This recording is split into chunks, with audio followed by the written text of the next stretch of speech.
Bonjour, je suis John Shepherd. Je suis professeur émérite de sciences du système terrestre à l'Université de Southampton. Je suis également coprésident de l'initiative pour la gouvernance de la modification du rayonnement solaire. Aujourd'hui, je vais vous parler de l'éclaircissement des nuages marins, qui est l'une des deux grandes méthodes de modification du rayonnement solaire, à côté de l'injection d'aérosols dans la stratosphère, qui est l'autre donc grande façon de modifier le rayonnement solaire. Il y a d'autres techniques comme l'amincissement des cirrus ou l'amélioration de l'albédo des surfaces, mais je ne vais pas les aborder. Je vais rappeler les caractéristiques fondamentales de l'éclaircissement des nuages marins, surtout celles qui ont plus d'intérêt pour la gouvernance. Nous aurons donc un même point de départ et nous aurons des connaissances élémentaires pour pouvoir aborder ce webinaire. Je ne vais pas aborder les détails techniques car c'est le but des autres présentations. Sachez qu'en tant que scientifique, ma position sur ces thèmes est de scepticisme éclairé et tant sur la modification du rayonnement solaire dans son ensemble, comme pour l'éclaircissement des nuages marins concrètement. Je ne prône pas ni ne m'oppose à ces techniques. Nous sommes actuellement plongés dans une crise brusque et profonde au niveau mondial qui à évolution rapide, qui est celle de la pandémie de Covid-19, mais il y a malheureusement une autre crise très connue qui se développe peut-être plus lentement, mais qui n'a pas disparu pour autant. C'est le changement climatique, dont les conséquences seront dévastatrices sur la santé et les moyens d'existence de milliards de personnes vulnérables, surtout dans les pays en voie de développement, si nous ne faisons pas quelque chose pour y remédier de façon efficace. Il faut donc agir de façon urgente pour obtenir une transformation à long terme et profonde des activités de l'être humain afin de nous adapter à ce qui est inévitable, réduire les émissions à zéro pendant le siècle. Et si tout ceci ne suffit pas ou que nous ne le faisons pas assez vite, il faudra envisager des méthodes de modification du climat que l'on appelle soit action climatique, soit géo-ingénierie. Cette option de faire quelque chose efficace supposerait une très grande souffrance pour les êtres humains et donc je pense que ce serait intolérable pour tous. L'éclaircissement des nuages marins consiste à faire en sorte que ces nuages soient plus brillants et donc plus réfléchissants, et cela peut s'obtenir en veillant à ce qu'ils aient plus de gouttelettes d'eau, des gouttelettes plus petites, ce qui se traduit à son tour par l'apport de plus de noyaux de condensation aux nuages. Les gouttelettes des nuages ne se forment pas si facilement, elles ont besoin d'être super saturées avant de se former. Et donc, on peut contribuer à ce processus en apportant des noyaux qui attirent l'eau, des petites particules grâce auxquelles les nuages se forment plus facilement.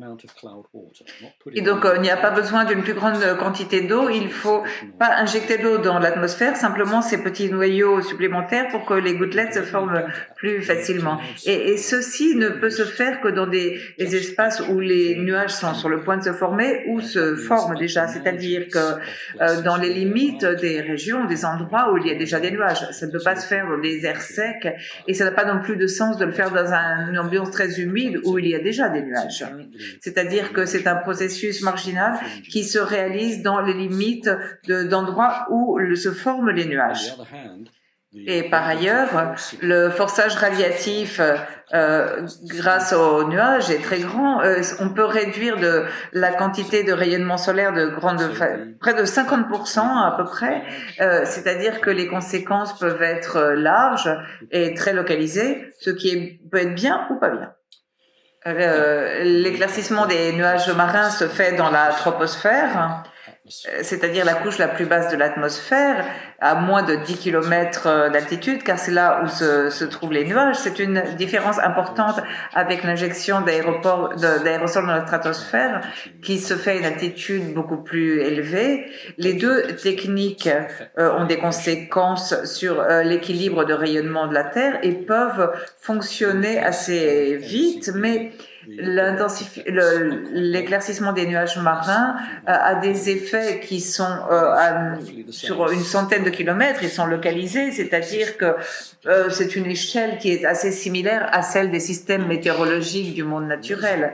La courte permanence des noyaux de condensation des nuages, cependant, pose d'autres problèmes. Elles ne durent pas longtemps dans l'atmosphère car ils finissent par s'intégrer dans des gouttelettes de pluie qui évidemment retombent en l'espace de quelques jours, une semaine. Donc, il faut remplacer ce matériel qui forme les nuages par la condensation de façon fréquente. Donc, il faut injecter beaucoup de matériel par rapport à l'injection d'aérosols dans la stratosphère. Et car comme il faut injecter beaucoup de matériel et on veut que ce soit bénin, par exemple comme le sel marin qui est naturel et dont nous disposons en grande quantité. Alors, de quoi devons-nous nous soucier? Nous savons que l'éclaircissement des nuages marins est faisable en principe, mais nous sommes capables de suivre les trajectoires des bateaux par images satellites grâce aux émissions de sulfate qui sont faites par la cheminée. Mais nous ne savons pas si cette technique va fonctionner assez bien en pratique, si nous obtiendrons, si nous réussirons à créer assez de gouttelettes, si elles seront assez petites. Et il est possible qu'en pulvérisant du sel marin, les buses soient bouchées, ou par exemple, il est possible que les systèmes qui reçoivent de l'énergie renouvelable, par exemple d'une centrale photovoltaïque ou d'une ferme éolienne, qui seront sur les bateaux ne fonctionnent pas bien et que donc il faudra avoir recours à des méthodes alternatives pour faire cette conversion des nuages ou pour répartir les matériels et finalement ces matériels peuvent être plus toxiques que les sels marins ou les mécanismes d'injection peuvent être plus chers que nous ne croyons. C'est-à-dire que ce sont des questions qu'il faut étudier en termes de gouvernance, les effets directs d'un refroidissement peuvent être très localisés, mais les effets indirects sur les systèmes météorologiques peuvent ne pas l'être autant et un refroidissement local peut peut provoquer des perturbations des courants d'altitude et modifier presque permanemment les vagues planétaires qui sont à l'origine des systèmes météorologiques autour de la Terre. Donc on peut avoir besoin d'un système de gouvernance multinationale, bien que ces techniques puissent être menées à terme dans un contexte de souveraineté nationale.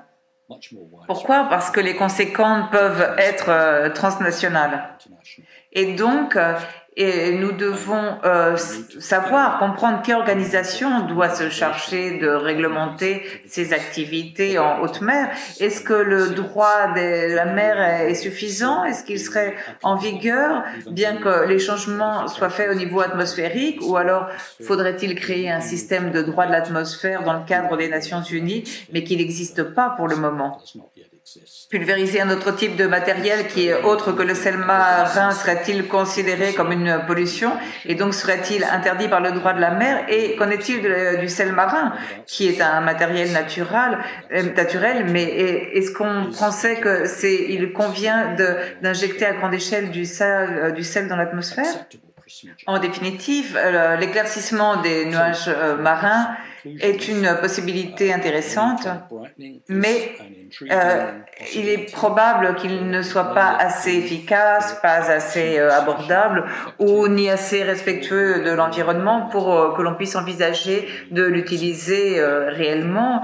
Et les effets des téléconnexions à grande échelle sont potentiellement grands car le forçage localisé est précisément ce qui provoque les systèmes météorologiques et donc et ce ne serait pas adéquat de laisser en main des gouvernements la gestion de ces techniques simplement sur un plan national.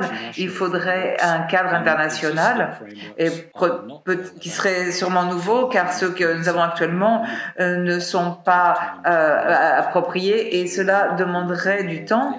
Un nouveau traité sur l'environnement, un nouvel accord, eh bien, demanderait de la réflexion, des études, afin d'obtenir une conclusion sur ces sujets et de décider si cet éclaircissement des nuages marins est une technique adéquate. Merci beaucoup.